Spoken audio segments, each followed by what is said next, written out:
Hello and welcome back to welcome to another podcast number 28 of the WhiskAYE Podcast. Yes, Um, podcasts aren't quite that long that we welcome people back. yeah, next they get next that 2 weeks. long sometimes, but you Give may us time. notice this is not a video podcast. That's because we underestimated the amount of work it would take to get ready to be able to be doing video podcasts. So maybe next time, I think but soon. likely next time. Likely. Yeah. Might be some buffer content that's on video between now and then because we need to fill in 2 weeks because we're back on the 2 weekly podcasts for a little bit. Yep. This time out, we've got new kids on the block from the Dram Team. The card says, "Here at the Dram Team, we love exploring new things and helping you do the same. So it's time, intrepid Dram Teamer, to dive in and explore what's new in the world of whiskey. In this box, you'll crack open a box fresh selection of shiny new drams from the new world, from recently established distilleries and hot off the press releases from well loved brands. In with the new, indeed. Cheers." So I believe a couple of these are from like new distilleries, and a couple of these are, you know, Fresh from what I've read releases. there, the fresh releases. So we'll find out which are which, I'm sure, on the way. As we go through, yeah. Do you want to start finding out by getting straight into whiskey number one? I'm up for it if you are. Always up for whiskey. That's So, yes, good job. I'm in the right job. Yeah. So the first one is the King's Barnes Dream to Dram. So Weems malts, Wemyss, but I believe it's pronounced Weems. Malts are a small but mighty independent bottler and blender. In 2015, they ventured into whiskey making at a lovingly restored Georgian farmstead, now home to the King's Barnes distillery. The Dream to Dram is their flagship malt, made with locally grown barley and aged in ex-bourbon and STR casks. In 2020, it won Best Lowlands Single Malt at the World Whisky Awards, off to a brilliant start. Competition of like 6, I'm sure. There's some good Lowlands malts there. I know, I was joking. Yeah. It's just like the least celebrated region, isn't it? So. It is. So just pouring it out. I can see already it's got legs in it. Quite oily. Yeah. So on the nose, there is banana, pineapple, and summer berries with a slight herbal note. Wow. Got a good whiff of it then. Went straight to my sinuses.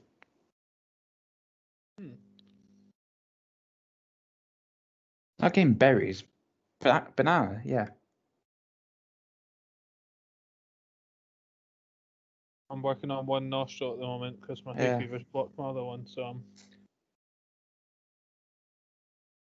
It's kind of like that flat fruity smell that I associate with like melon or pineapple or those kind of. Something like that, like a little bit citric.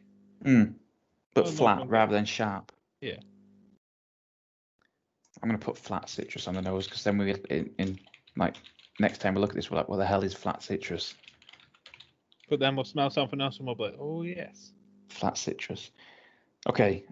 I'll let you dive in. And you should be tasting soft toffee, custard pastry, and red currants with a spicy ginger finish. Do you get any of those from your tasting? Some kind of toffiness to it. It's a bit creamy, to be fair. I recently read something about like the perfect way to drink whiskey or to taste whiskey, and it was saying that you should hold it on your tongue until your tongue stops, until the alcohol burn goes away, and then swallow, and then after you swallow, you should immediately exhale to aerate it. Yeah, so that you can prevent the fumes from ruining your tasting of the finish. Oh, okay. So, I didn't know any of that. No, me neither. So every day's a school day, as they say. There's always lessons to be learned. Sometimes well-taught lessons in the midst of the greatest whiskey podcast. Admittedly, whilst I was reading that, it was because one of my girlfriend's friends said something about you should exhale before you drink and then inhale as you drink. And I was like, well, that just sounds like terrible advice because all you're going to do is like breathe in fumes and then cough your guts up. Yeah. But so I looked it up. But someone else did say that you shouldn't breathe in through your nose because it'll overpower the flavor. So you should just inhale through your mouth for the nosing part. And I was like, that's literally called nosing. You just have to be better. Don't just like fully do a deep inhale. Yeah, I'm not sure if you went to like a distillery tour or whatever, and they're like, "Yeah, I have a nose this," and you just went over it and went, I don't know. I don't know if they'd let you back in. Yeah. So it's got that gingeriness. It is quite toffee, but not like a space side toffee, or even like a Campbelltown. It is very soft. But it's that ginger cuts through that spice cuts through quite a lot. I'd say it's definitely more gingery in the finish, but that is what the card says, isn't it? Yeah. Like, but I don't think when it it's starts at the finish. I think when it's in your mouth, it's there, but it's not like a sharp gingeriness. Yeah, it's when you swallow that it really comes through. Yeah, sort of more like a vanilla fudge. Yeah, that's a better way of doing it. Yeah, vanilla fudge, because it's that flatness again, isn't it? Yeah. Vanilla fudge.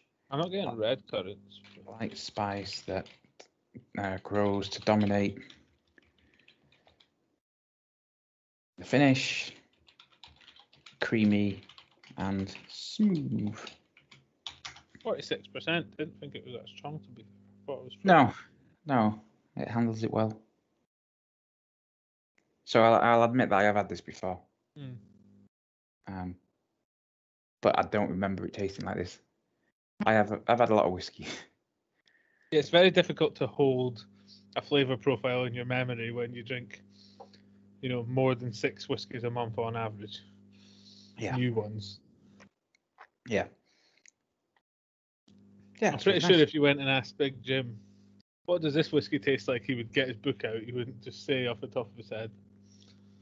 I think if you went up to Big Jim and went, what that whiskey tastes like, I think what he'd say is, who the hell are you? Yeah.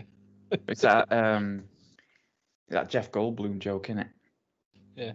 Where someone asked him what he says to certain people or what he says to like fans or whatever, and he's like, I tell them the same thing I tell everyone else. Get the hell away from me. Jeff Goldblum's quite funny. Apparently, he's also famous for, like, if he's at a party or being introduced to a lot of people, when he's introduced to you, he'll be like, when he hears your name, he'll be like, oh, of course. Like, you're famous, because someone was like, they were introduced to him, and he was like, oh, of course it is. And they were like taken aback and quite flattered, and then they heard him get introduced to someone else, and he did the exact same. But it is quite nice, I imagine, that someone famous says that. You'd be like, oh, that's quite nice. He's heard of me. Yeah, he hasn't. He just. Yeah. Of course, another no mark. Yeah. Would you like to give this one a score? Yeah, I mean, what was it we were saying on the special? We need to baseline better. As baseline is a 3 rather than a 3.5, I think is what we're trying to say. Yeah. So I would go in for a 3 on that one. Yeah, that was sort of what I was getting round to with my. I feel like it's a very good whiskey, but not a bit. Well, that's wrong. I feel like it's a very good, example of this is a whiskey. I think if your flagship gets a 3 from us, you're doing all right. Yeah. Flagship should be for everyone, but not special. Yeah. Because if it's special, then you should be charging more money for it. Yep. Marketing advice as well as. That's how capitalism works. That's how mafia works. Yeah. I know memes.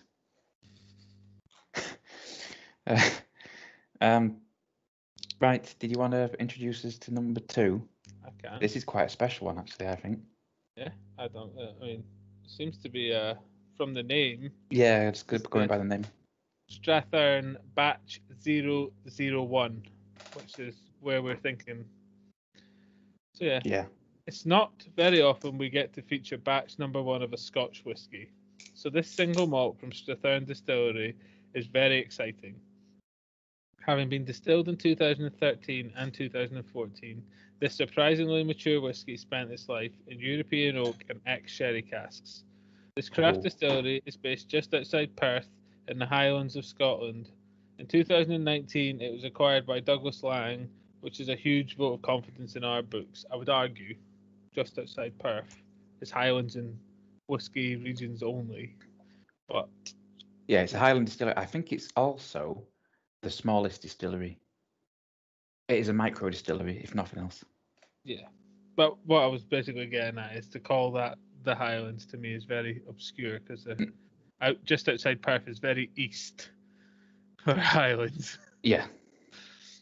Like even Aberdeen, I wouldn't say is Highlands. Next to it is the Cairngorms. That's Highlands.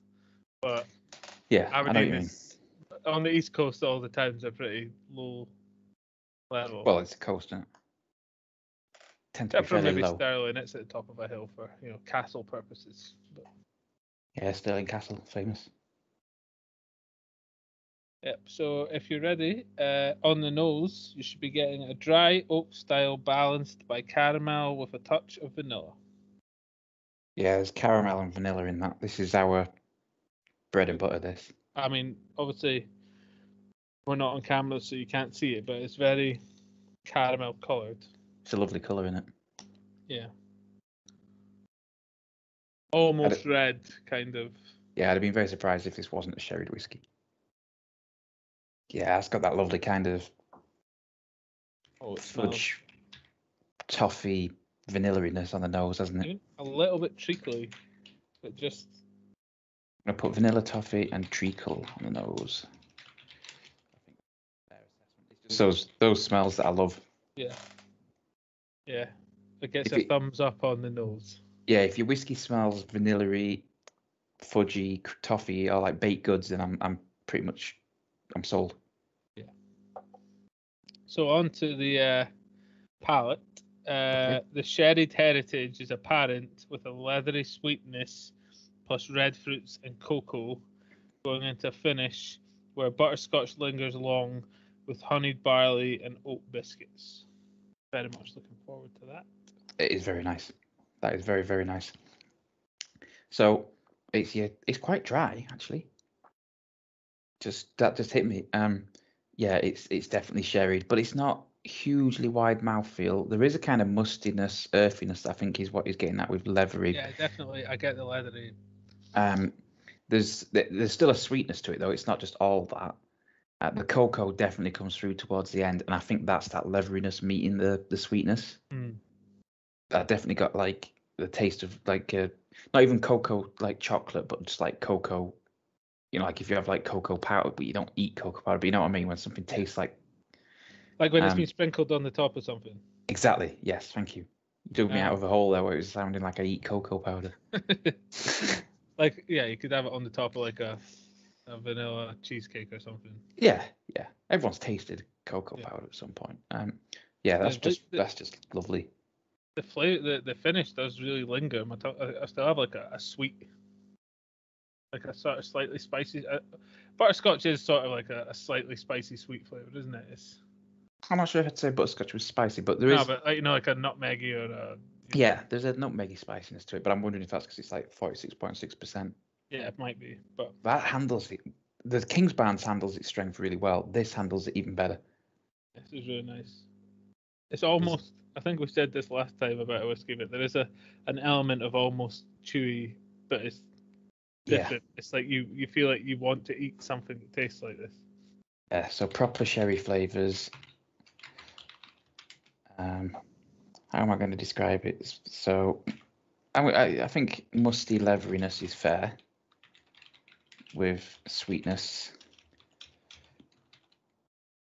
developing into cocoa. Okay, no red. No, I feel like I just don't know what red berries taste like, even though I had basically a bowl of red berries for my breakfast yesterday. You should probably know what they taste like then. Yeah, but it wasn't really red berries. It was strawberries, raspberries, and then blueberries, and yeah, they're not red. Are technically any of them berries? Uh, Strawberries aren't, are they? Because the seeds on the outside. And raspberries are sort of on the outside. A blueberry is. Yeah. But Not it's really red definitely though. not red. Yeah. No. Almost the opposite, in fact. But then red currants, surely they're like red berries are like red currants, and that's like Yeah. the jam that you put on chicken at Christmas. So, or like lingonberries, I think that's another one. Yeah. Yeah, I know what you mean.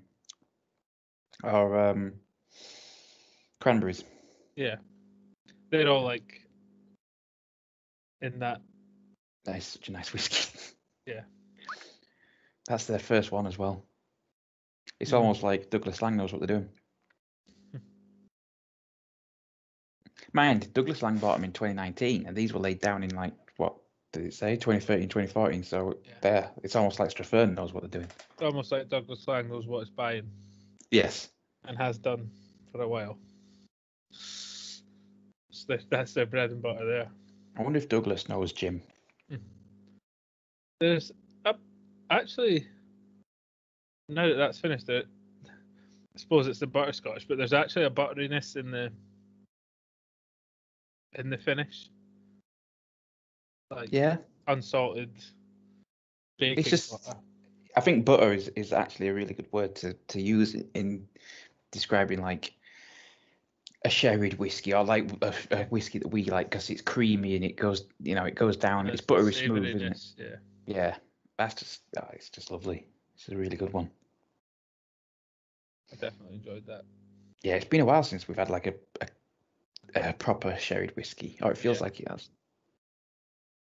Probably hasn't been that long, but we didn't actually pick many for our special recaps, so that's surprising to me. But I think I thought I'd gone off them a bit because I'm really into the softer lowlandy flavors at the moment, the caramel and the baked goods that you get from a lot of the lowland ones, are the Campbelltown ones, like the Glen Scotia double cask that I rave about.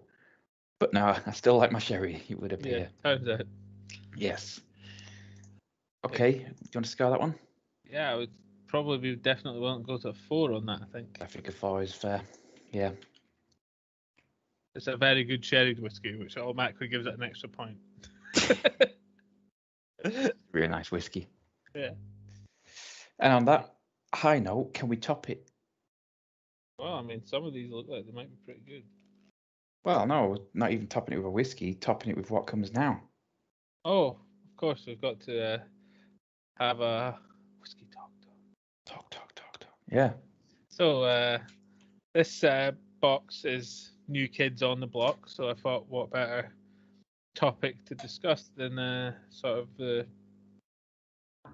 rapid expansion in the whiskey industry, or spirits in general, to be fair. But yeah, so the spirits industry is currently undergoing a bit of a boom, you could say, akin similar to maybe about 10, 15 years ago, what happened with the brewing industry with craft beer. There's now a lot of craft gin and I mean, it's hard to say that any whiskey isn't craft whiskey, but I suppose there's a few. They sort of lead the way of the spirits revolution. In Scotland alone, there was 2,482 new spirits trademarks registered in 2018, which was up 12% on the year before.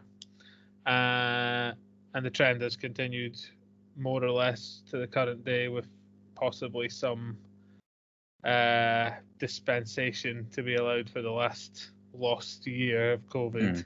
But in the same year, 2018, the number of UK distilling businesses went from 170 to 205. So obviously, that's 35 more. That's significant. In a year. Yeah. But yeah, then 2,482 shows you that a lot of places are making a lot of new brands, new whiskies or gins, I suppose, are in there. Even your established ones are experimenting. So it might seem a bit odd for me to be quoting the figures of 2018, but astute listeners may realise that is 3 years ago.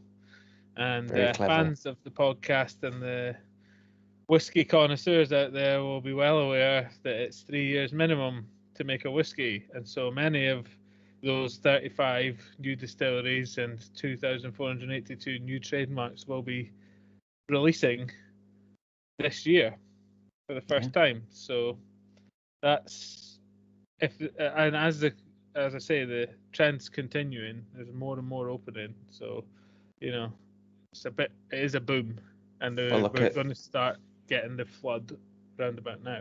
Because I look at English whiskey. Yeah, well that's it. There's what?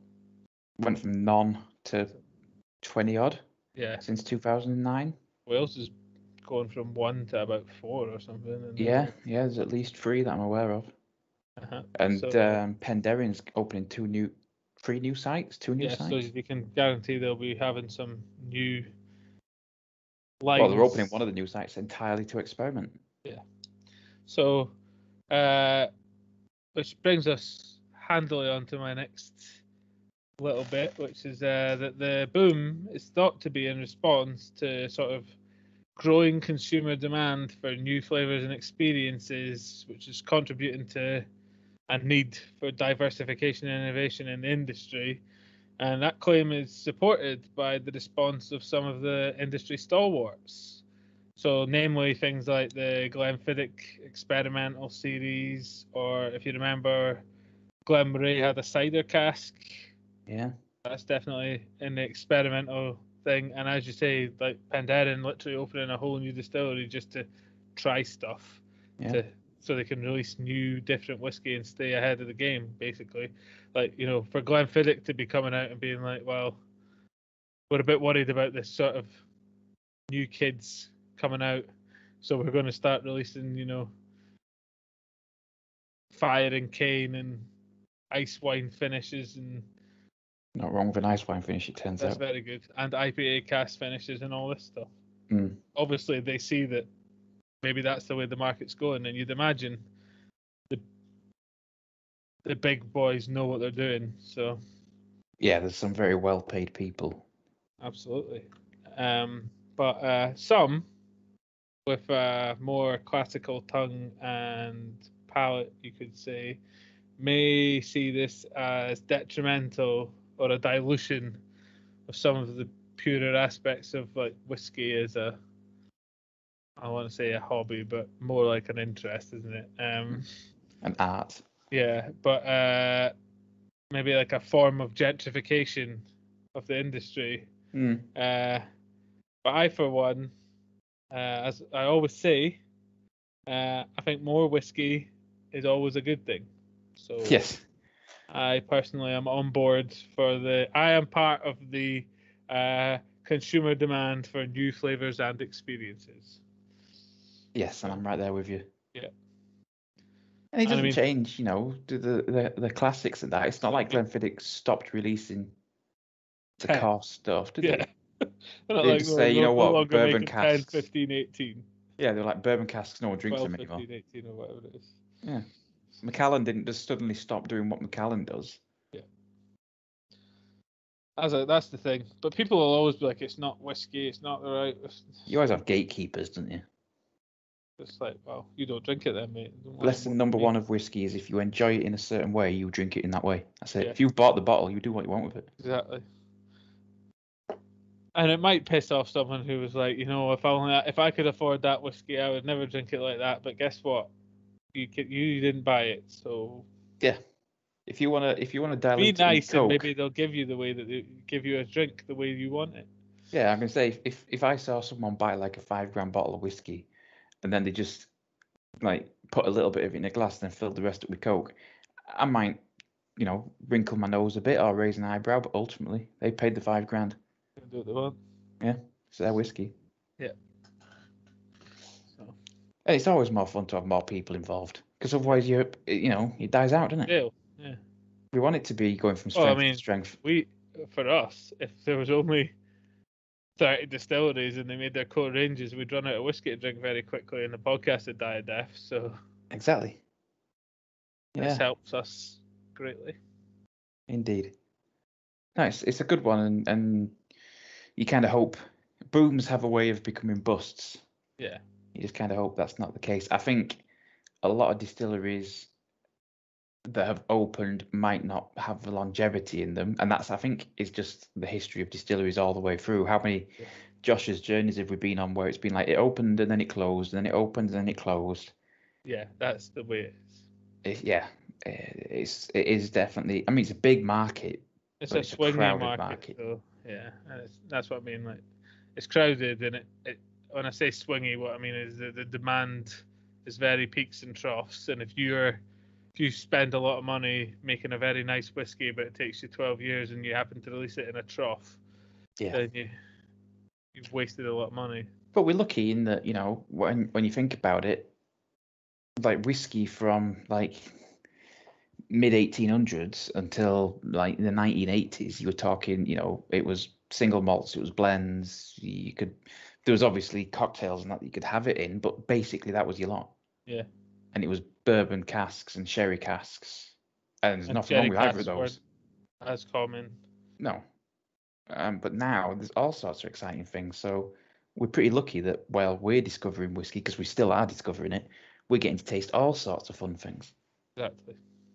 So yeah, it's a good topic to think about. It's a good time to be alive. It is. I would argue that it's as with usual things, the best time to be alive is now, because Yes. it's always been worse beforehand. Yeah. Unless the good old days don't exist. Yeah. You never did. Okay, do you want to move on to? Yeah. The next whiskey is you're up. I am indeed. So this one is kind of going back to that intro card when it mentioned the New World. I think this is the one it was aiming it at, because this is a Starward left field. And those of you who know a bit about whiskey will know where Starward is from. So we're off to the New World, and a country that's turned a lot of preconceptions about whiskey making on their heads. Melbourne-based Starward proudly uses a lot of Australian wine casks to age their whiskies, giving them a unique stamp. Left Field is their newest UK release, a single malt that's been aged in Australian red wine barrels made from 100% European oak. It kind of makes sense. I don't know much about wine, but I know Australia makes some pretty good wine. Australia have a pretty big wine industry there. Australia and New Zealand. Yeah. And we California like New Zealand are probably whiskey. the only three places where, I suppose, Argentina and Chile actually, but New Worldy whiskies, that's where they tend to be warm places. So on the nose, you should get tropical fruit, red apple, fresh red berries. It's got a. I don't want to say a strong smell, because that makes it sound like an alcoholic smell, like you smell it and it cleans out your sinuses. But I mean, you can smell it from a long way away. It does have this one. I get berries from. Yes, I'll give you that. More so, maybe a little bit of like a red apple, but it's definitely more. Yeah, I'd say red berries I'm fine with. Mm-hmm. Do berries grow in orchards? Could we put red orchard fruits? No. I'll put red berries on the nose. I think red berries is the predominant one. Yeah. Okay, have a dive and I'll tell you what you're tasting. So it's estery with bright tropical fruit and toasted oak. And the finish is a delicate finish with soft tannic structure and French oak spice. It sounds like one you might like if it's tannins. It seems it's tasty. It was a little bit fruity, I would say. But I don't know what they mean by estery. I think estery means alcoholic. Yeah, but I don't think it was that alcoholic. You know, when you get alcohol that's overdone, like the alcohol's overdone, so it's alcohol sweetness that you get. Yeah. Yeah, that's what I think of when I think of esters. I don't get that from this. No. The end's kind of juicy still as well. There is a sweetness to it. It does. There is an alcohol sweetness to it rather than a fruity sweetness to it.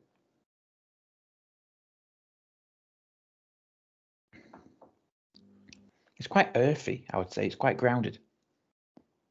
It's not like very high in the tannins, but it does do a little bit of the. It goes straight down the centre of the mouth. I think that's. There's a little bit of dryness in the finish. But then that could be because it's a 40%, so I was wondering if it's just I would agree that soft tannic structure is yeah. just it's there, but it's not like pulling your face off. Alcohol sweetness, soft tannins.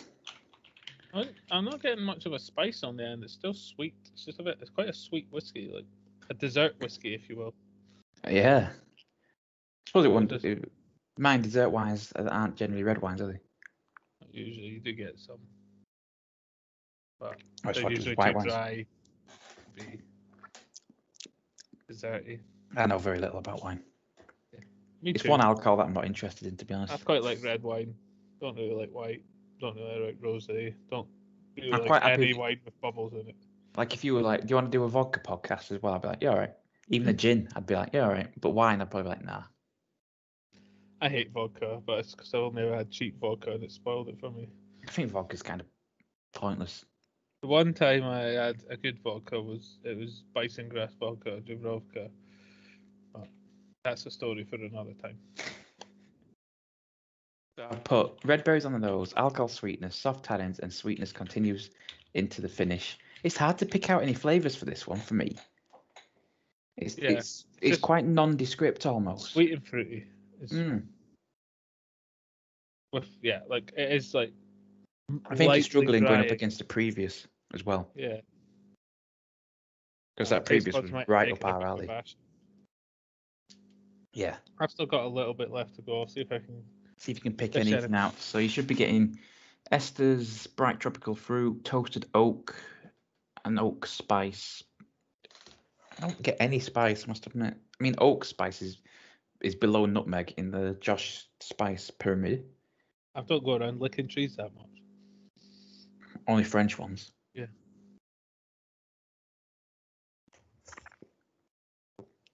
It's there's a little bit of woodiness in the finish. Like a little bit of that fruit saladiness you sometimes get. Yeah. Oak, there's a little bit of oak through it, but there's a little bit of oak through it. Would you like to give that one a score then? I'd probably give that 3.5. I think I'll go a 3. I don't think it's better than the first one. I think it is just marginally, but that's because it is more of my wheelhouse than. Yeah, the soft tannins. Yeah. I think if it had more tannins, it might have bumped it, or it would have definitely solidified itself. Yeah, you do like your tannins. So maybe. Yeah, it was all right. Yeah. I just didn't stack up to the previous one. That's fair. Well, the previous one was very good. Not like we're wildly differing on our opinion here. Half a mark. No, we're squaring up to fight, but you've got plenty of reasons. I mean, that's basically what's going to happen after COVID, isn't it? You're just going to travel to mine or I'll travel to yours. We'll fight in whichever front garden it is, and then... Yeah. And then we'll get back to doing podcasts. Yeah. No better to make up after a fight than just getting smashed. Okay. Then what? Well, I mean, that is the Scottish and Irish way, so it suits it if it should be whiskey. Yeah. Okay. I don't know what the English way is. Chips, probably. Subjugate people for centuries. And we are big on a subjugation. It's difficult for us now though, because everyone don't like us. Don't know why. Maybe because you start a tournament with a win and a draw, and you start singing "It's Coming Home." I mean, it might. I don't see why anyone would dislike England Football Club based on their fans. You know, all they do is boo every other national anthem, brag about making a small German child cry because her team lost. Shine a laser pointer at the Denmark goalkeeper. Yeah, they're upstanding gentlemen. Yeah, but yeah, let's just say that scumbags are scumbags no matter where they're from. Yeah, we don't claim. There's probably more from England than anywhere else, apart from maybe America, but that's basically England too. Electric Boogaloo. Yeah, so yeah, I get it. I hate the South as much as anyone. Right, so whiskey number 4. Yes, the Clonakilty port cask finish. Are you introducing it? I introduced the last one. Sorry. Yeah. Get confused. Yes, go for it. How dare you steal my whiskey? I was going to do 2 in a row. Okay, so joining the ranks of other new craft distilleries opening up in Ireland, Clonakilty surely has one of the most ruggedly beautiful settings.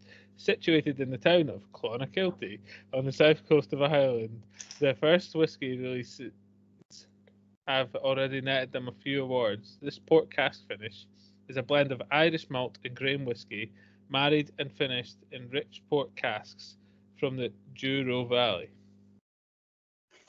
Oh. I always wonder why, like, there's so much sherry cask and like there's not really any port or brandy. Yeah, well, sherry cask was like the original, wasn't it, for whiskey? Before bourbon became much cheaper. Yeah, I don't know. Maybe they just had deals. yeah, probably. There's Anyway. a whiskey talk for you. Yeah, I'll have a look into that again. I'm sure I've talked about it a little bit. You've but talked not about the quite casks because you told us how sherry casks aren't technically sherry casks. It's just a cask you pour sherry not in. anymore because they ran out of. Yeah, but yeah, the history of it would be interesting. Yeah. Okay, well, on the nose, if you want to give it an inhale, however you choose to do so. On the nose are hints of ripe peaches, zest, and a hit of wood. Yeah, peaches. I'll give you that now that you said it. Yeah, it's definitely woody, but I think that's always a bit of a cheat with whiskey. Yeah. Oh, there's an oakiness to that. Yeah, you're detecting. Might as well say it's smooth, mate. At least 3 years of oak. Yeah, I just got the smooth joke. Yeah. That's a good throwback, nice. Yeah. To the 3 people who've watched yeah. our previous podcast, they'll get that joke. I think it's me and you. Yeah, I keep things going. Yeah, but it does have like it's like almost like they had those peach rings. Yeah, I was gonna say, you know what's weird to me is normally when I get that sweet smell from a whiskey, you get it initially and then it like crashes and burns as the alcohol comes through, but this just gets sweeter. Yeah, to be fair as well, I was going to say this before we poured it out, but this has like a slightly odd, like almost a pinkish tinge to the colour. Yeah, it is quite ruby. But it's like not dark like a sherry cask, which is weird because port's usually dark. But... Go on then, what should I be tasting? The palate should be fruity notes of peach and just a hint of chili on the palate. I said palate twice there. And then the finish is a smooth, elegant whiskey with subtle, spicy notes. So it's weird because there is a spiciness when you first go in, and it stays to the finish, but it gets milder. And I don't know if you've ever had that. Normally the finish kicks it up a notch. That kicks it down one. Yeah, peaches. There's a fruitiness to it, but it's quite subdued. And I don't know if that's because of the spiciness. I think peaches are quite a. That's why I was thinking maybe the same peaches and not like strawberries. Because strawberries are quite sweet, aren't they? It does have a sort of like, you know, when you get a strawberry and it's kind of white on the inside. Not juicy. It has so they're not. Let's be honest, they're not the best strawberries, but it has that. They're less sweet because the red meat is the sweetness. That's what I'm getting more than. I'll go with. Let's do this because we've had macerated this and we've had it. You know, it tastes like a summer breeze in a Kentish village, and we've had all this stuff. So we're gonna go with white meat strawberries. Yes. And mid and chili. No. Let's go with the proper scale that we use. Yeah. So it's not an oak spice. That's too mild. It's not a nutmeg. Would we say it is a clove spice? What's the one above clove? I think then it just gets to actual spices. Yeah. I think it's probably clovey. Do it, yeah. And clove spice. Spice fades to a nutmeg level. Fades. Spice fades to The a well-established nutmeg level. yeah. Well, I think SI I'm gonna units. make a T-shirt. So when we're on, I'm gonna have the Josh's Spice pyramid or whatever I'm calling it. I feel like I need to get more original because my segment is called Josh's Journeys. It's the Josh's Spice Pyramid. I need to have a brand name. It's Josh's. That's my brand name. Yeah.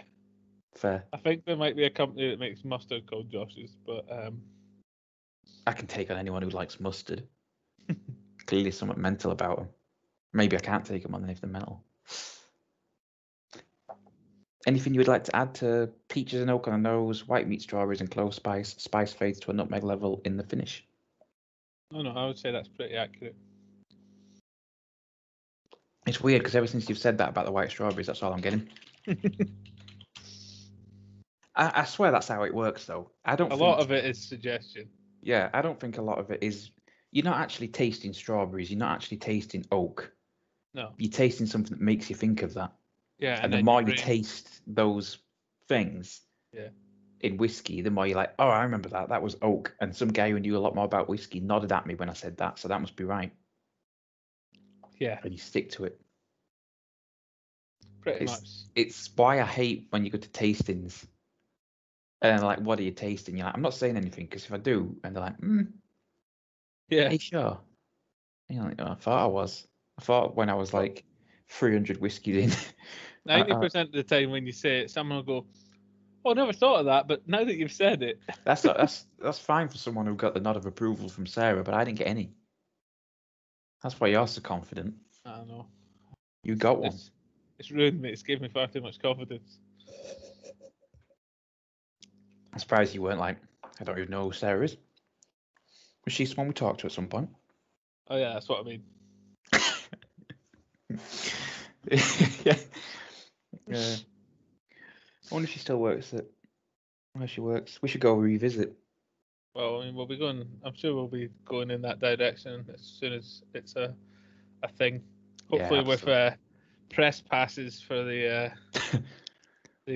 I'll get one of them hats that says at, press in the ticket sticking out the top. What's it for the tour at Balvenie? Yeah, Balvenie. Yeah, my brain was like at Benramac, no. At Benriach, no. At Dalwhinnie. As legions of followers. Yeah. What, to petition? Yeah, to petition them. So they must have had at least an email. Yeah. Do you want to score this one? Thanks, Josh's mum, by the way. Yeah, cheers, mum. Yeah, but yeah, I'm going to score that one. I would probably go for 3 on that. I'm going to go 3.5 on that. I preferred that to the previous. I think, yeah, we're both like either side of the. Yeah. I feel like I'm on a 3.25 on both of them, and I've just one's went up and one's went down, kind of. Yeah. There wasn't much between them, but I did slightly prefer that one to the previous one. So. I mean, we've just recently mentioned that your brand is Josh's. We have.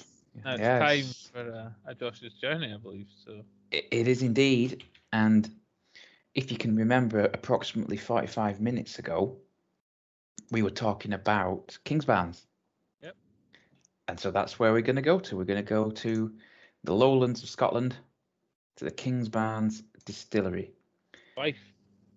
Indeed. And the reason we're going to do that is because a friend of mine, someone I used to work with, when I did work with him, asked me if I'd heard of them, and I said no, and he was like, you should give them a check, and I did, and I tried the Dream to Dram and their Balcomie, which is their sherry one, and I liked it. So, it's nice to have these throwbacks, reminders what a small world it is. So, as previously mentioned, Kingsbarns is a lowland distillery. It's about as east as you can go in the lowlands of Scotland. It's right over southeast of Dundee, right over on the coast, and it's named after the nearby village of Kingsbarns, appropriately enough. They love the kings and queens and that in Fife. Yeah, it's a kingdom king without a king. Yeah, or a city. Yeah. Although I was in Dunfermline very recently, and they have a sign which said city centre, and it almost made me fly into an apoplectic rage. I think Doncaster's got a sign that's no, it's town centre because Yeah, that's what Doncaster's it should tried to be say. a centre, the city like 4 times. So it should say town centre, but it says city centre, and I'm like, I think Doncaster's put another bid in to be a city. are they not? For what? Are they aiming for like cathedrals? Well, they don't have a cathedral; they've got a minster. Uh, But that's always been the thing. But you don't have to have. There's some cities out there that don't have. Population wise. Well, Doncaster, if you go by its like borough, is huge.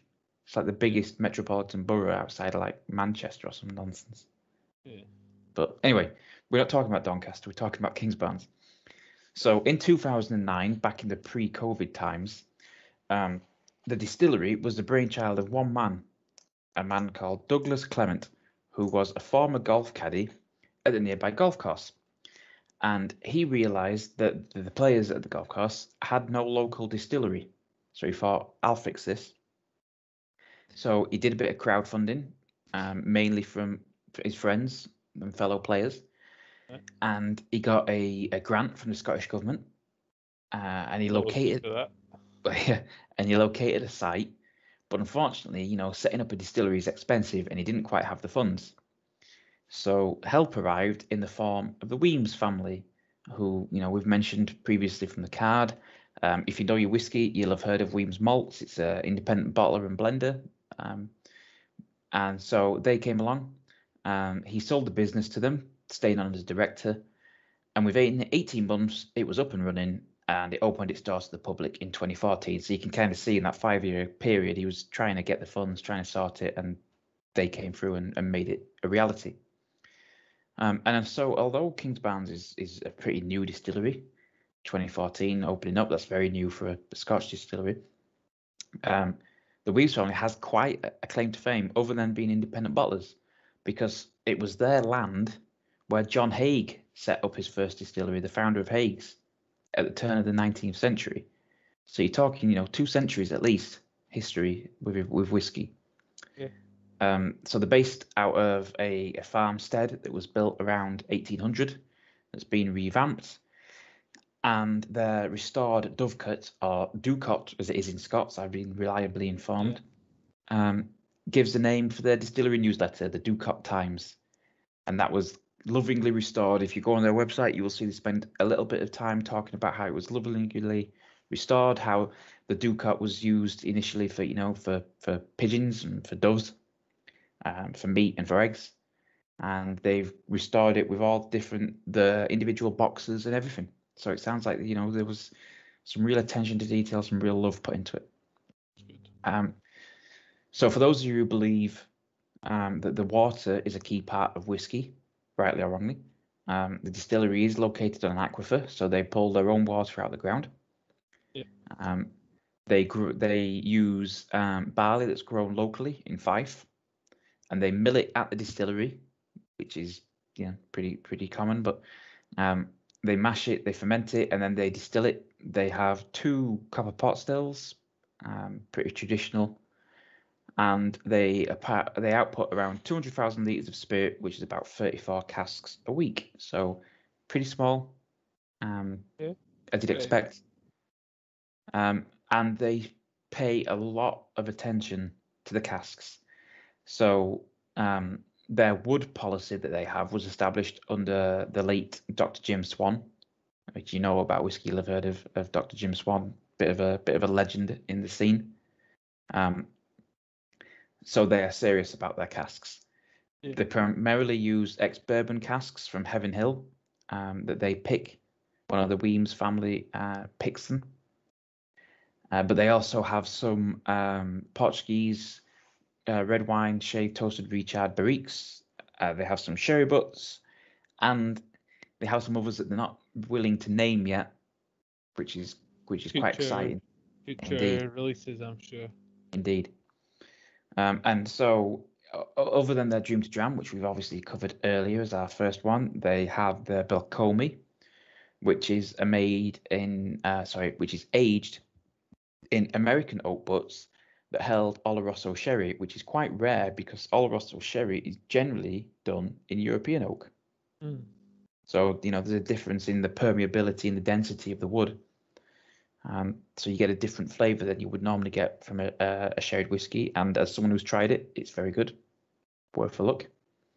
And they've recently released in 2020 their first family reserve, which is aged similarly to the Kingsbarns in a mixture of STR and ex-bourbon casks, but it's bottled at cask strength and it's married a little bit longer in those casks to give it more of that kind of sherry flavors that you'd expect. And it's apparently very nice. I haven't tried that one, but it is meant to be quite good indeed. Fair enough, on the list. Indeed. So, a new lowland distillery, always happy to see that. Yep. Definitely one of the areas that's ripe for exploitation in terms of it's a big area. It's got a lot of prestige, but no one really seems to be leveraging it that well at the moment. Yeah. And they've definitely done they won with the Dream to Dram Best Lowland one, so they've stormed into it. It's also interesting to I feel like a lot of the lowland distilleries open up in or around Glasgow or Edinburgh because they're cities. They have ample,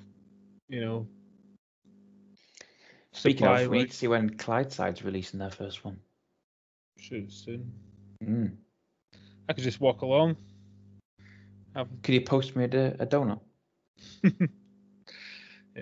Next day delivery. Might be a bit stale. Be alright, next day delivery, be alright. Yeah, but then someone will probably sit on it. Cram it through the letterbox. Yeah. Anyway, thanks for your insights there into the Kingsbarns distillery and the development and changing hands of ownership and change of site, I believe you said. It's an interesting one. I thought that you've got one man who's like, why don't we set one up? And I love it that he's a golf caddy as well. Like he's not even like he's not like golf. I'm sure golf caddies make a decent amount, but like he's not. Yeah, I think although we had to sell it to an established family, I think it's a testament that one person with a sufficiently good idea can make something. Because he went from golf caddy to director of a distillery. Yeah. Fair play to the guy. Wouldn't mind buying him a drink. A decent enough salary. I mean, even if it doesn't, how many people get to say that? Yeah, that's true. If you like whiskey. One day us. Yeah, one day two more. Yeah. WhiskAYE distillery. Distillery. Aye. Be good. Hurry up, Chris. We'll work for you. Yeah, make a distillery. Yeah. Would you like to move on to the fifth whiskey? Yes, why not? So this one, and apologies for the pronunciation as an ignorant Englishman. I don't do pronunciation. So this is the Kilchoman WhiskAYE cask strength. Would you say? Close enough, I would say. Yeah. Yeah. So this one is definitely a little bit interesting and special, and you'll see why in a second. So it's tough to start a new distillery on an island as small and packed with distilling heritage as Islay. Mm-hmm. Yet relatively new Islay new kids, Kilchoman, have proved it's possible, even committing to farm their own local barley. Their signature WhiskAYE release has earned its place among Islay legends. So we were thrilled to see this limited edition cask strength release late last year. Here's hoping this peated, sherried, high-octane malt joins their lineup for good. So, those of you who listen to the podcast know I'm not a big fan of Islay, but you've got to be sodding brave to set up a distillery there. Yeah, they're pretty much well established as we have these. These are the Islay distilleries. Yeah. And to set up in quite possibly the most revered home of Scotch whiskey. Yeah. We prefer Speyside between us, but Islay is held as like the one, isn't it? It's also, I feel like, where it actually is the home, because like the theory is that Irish whiskey landed at Islay, then it would have been over in Argyll and Bute, probably through Campbelltown. Yeah. So like the further from that area, Speyside's about as far as you can get. Yeah. Maybe like Orkney But Yeah, fair. But yeah, so I think Kilcoman, when I was reading their website, they are the only independent distillery on Islay. all right, not owned by say White Mackay or No, Chivas or something. no, I'll double check that now, but I'm pretty sure because I was very impressed because I'd have thought to get even close to Islay, it'd take so much. It's not exactly easy based on how remote it is either. Like, getting stuff there isn't cheap. Yeah, Like, so you there's can't just get nine. Amazon to deliver. Yeah, 3,228 people apparently on Islay, according to the Kilcoman website. 9 distilleries. Yeah. I mean, Ardbeg, Lagavulin, and Lafrague are right next to each other on the south coast. Yeah. Carol-Ela, Bunnahabhain, and Ardnahoe right next to each other on the east coast. You got Bruichladdich and Bowmore, which are basically across from each other in the inlet in the centre of the island. And then Kilcoman is off to the west of Bruichladdich. All So right. it's not coastal, it's the only non-coastal one. Interesting. Yeah, so it's a farm distillery. So Scotland's only single farm, single malt. Fair enough. I Yeah. suppose if they're making their own barley, then So they grow their own barley. say making, Whether yeah, it's I can definitely say growing. whether they can grow enough is as demand Sustain it. increases. That seems unlikely. But fair play. I mean, like I say, I'm not a big fan of Islay whiskey, but there's a certain amount of blooming gall you've got to have to set up on there. So I respect them, if nothing else. So, sorry, bit of a waffle. On the nose, hints of lemon zest and vanilla on the nose, followed by a burst of floral intensity, juicy pears and peaches. Floral intensity. Now We have there, failed to mention a oh, significant part of the nose. is it peat? Mm. I guess that's the floral intensity. Floral Maybe. intensity from Lacombe. And then there's some guy swimming through an ocean. It sounds like a fragrance, doesn't it? Yeah. Go on then. I'll let you dive in. Do you want to talk about the nose first? Sorry.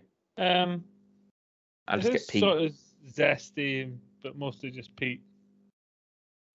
Now, this is always my bugbear with peat. It's By the way, a very just dominant a heads up, this is 58.6%.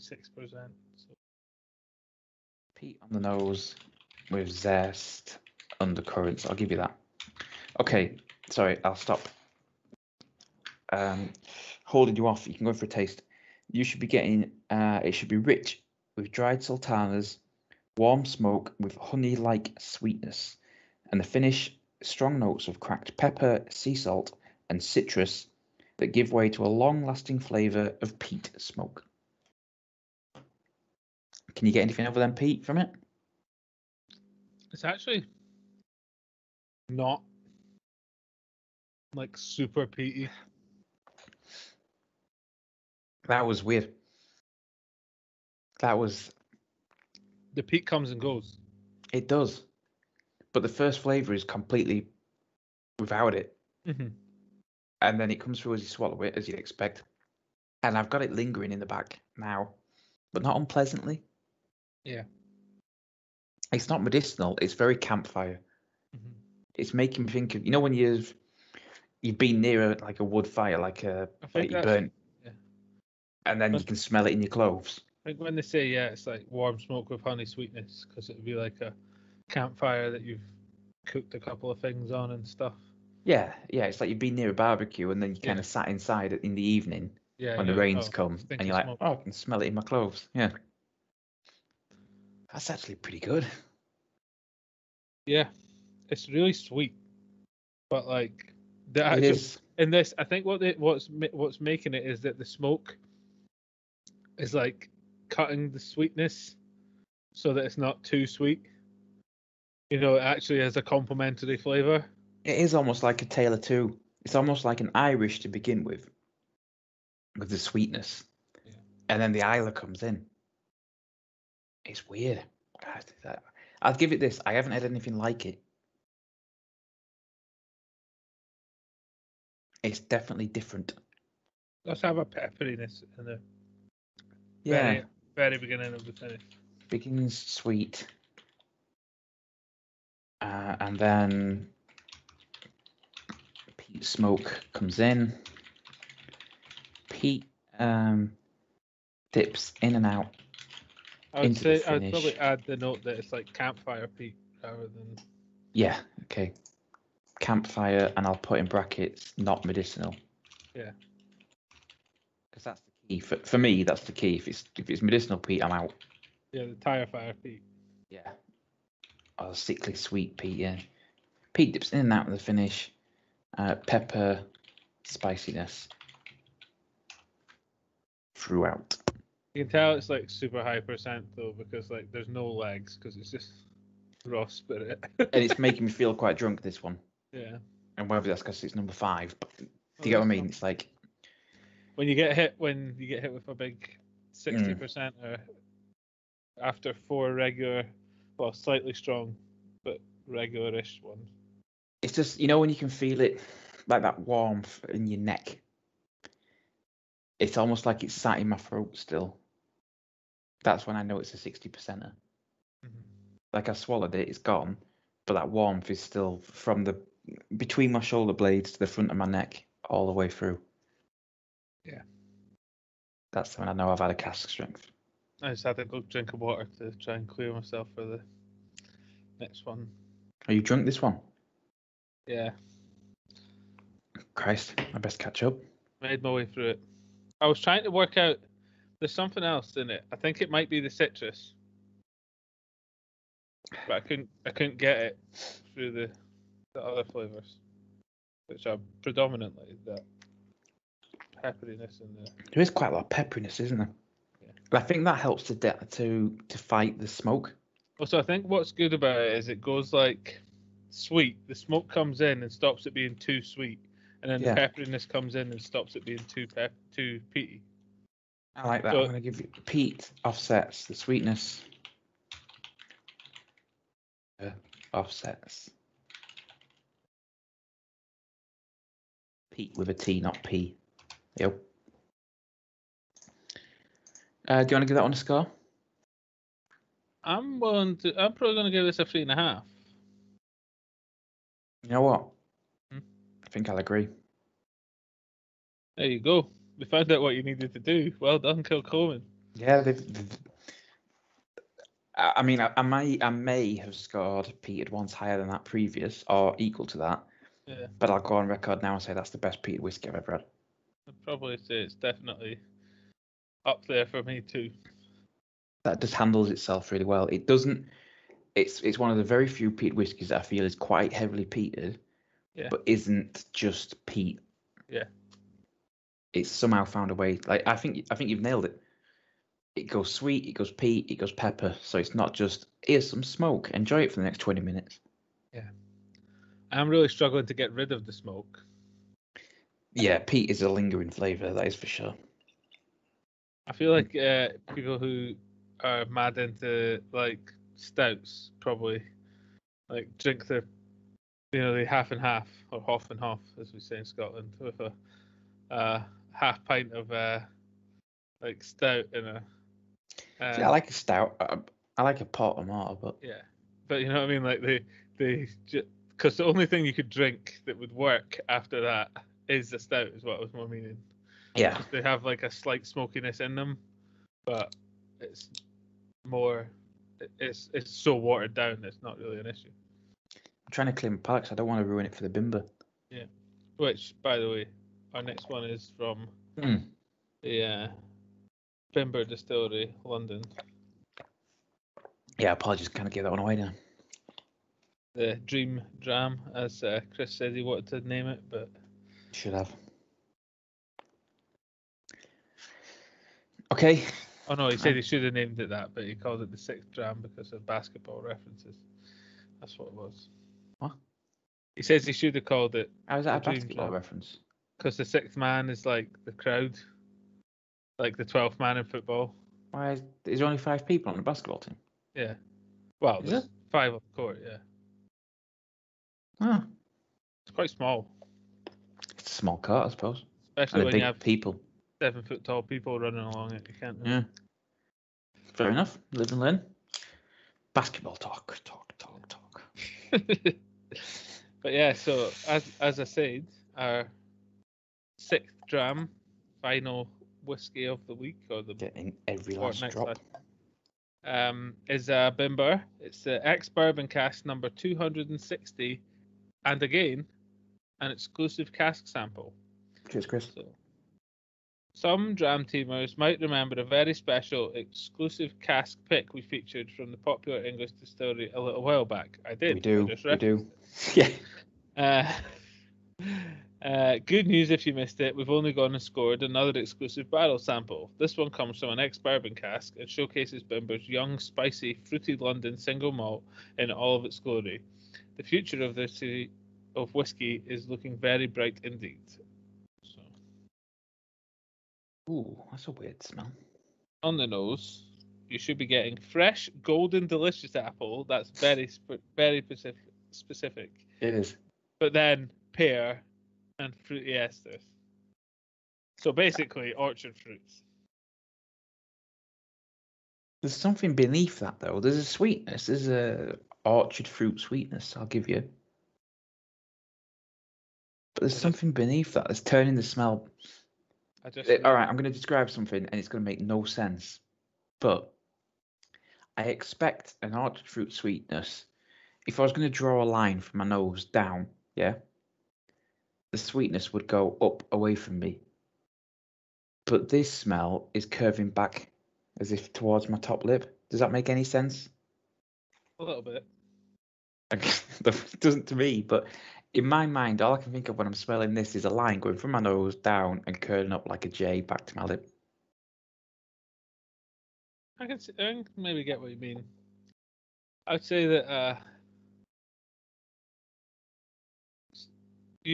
I think what you're trying to get at is that there's a tartness to orchard fruit. And it's like almost like a leveriness, though. This is like warmer, more flat. Yes. Okay. Yeah. So we're gonna go. I love how I went from the tart to warm. By the way, like I could get that tart is sharp and therefore flat makes sense. But how is it cold? But it is cold. I don't know. How is it a line going from my nose to my lip? We're inventing new forms of synesthesia as we talk. But it seems to just, for some reason, when I say random things like that, it seems to click with you, so it works. It's almost like we know each other too well. Yeah. It's almost like we've been doing this podcast for too long. Or talking daily for too long. Yeah, that also. Not that I intend to stop anytime soon. No. I wouldn't be able to get through a work day otherwise. I would say it does have. It smells like orchard fruits. Is what I would say. Yeah, I put orchard fruits and warmness. Yeah. I suppose I could have put warm orchard fruits and saved some time, but I'm drunk, so I don't care. Apple pie or something. Yeah. Yeah. That's why I'm not in marketing. Okay, so on the palate, sweet cane juice. I mean, fresh minty tartness like a mojito, elderflower, honeysuckle, and cloves.